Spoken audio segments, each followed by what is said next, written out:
This is a top luxury mansion built by ancients on the mountain 700 years ago. Without reinforced concrete, it was built to a full 9 stories high, and people still live in it today. However, at the beginning, you just casually cleared some soil and unexpectedly discovered a hard rock layer. So you followed its natural slope and used stone blocks to build a level platform surface. But the stone blocks cannot be aligned up and down, otherwise it would form through seams that easily crack and collapse during earthquakes. So the best way is to use natural stone blocks of varying sizes and lengths, stacking them with staggered seams so that the stone blocks interlock with each other, forming a continuous whole. At the same time, you fill the gaps with highly viscous yellow mud to enhance adhesion, and the top needs to completely cover the stones and repeatedly ram the stones. Next, the walls are also built using the same method. But soon, you find that to build the walls to a height of 25.6 meters, relying only on stones biting yellow mud, is not reliable enough. So, every time you build a section, you lay a wooden plank, and the wooden planks are connected with mortars and tenon structures, which is equivalent to burying a circle of steel bars that can provide toughness to the walls. When the first layer of walls is completed, first install the columns, penetrating square main beams and floor covers of this layer, where the floor cover is divided into a layer of thick wooden sticks, a layer of fine wooden sticks, and a mud layer. The topmost also needs to be paved with a layer of wooden boards, as the floor of the upper layer. Then continue to build the second layer of walls.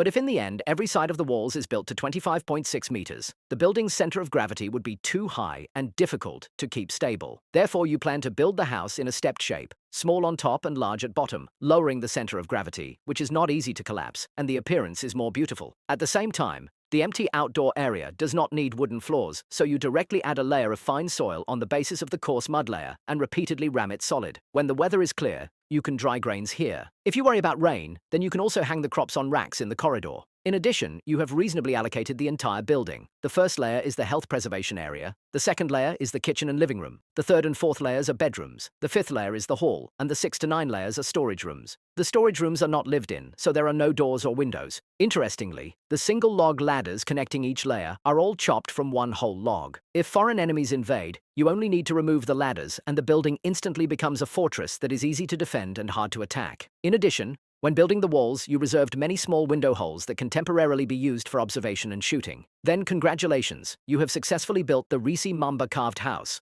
located in Zonka Township, Rangtang County, Aba Prefecture, Sichuan Province. Legend has it that it was built here by Zewang Zhaxi, son of the Jiarong Kwasijia chieftain, who fell in love with the commoner woman Rongjong Siji.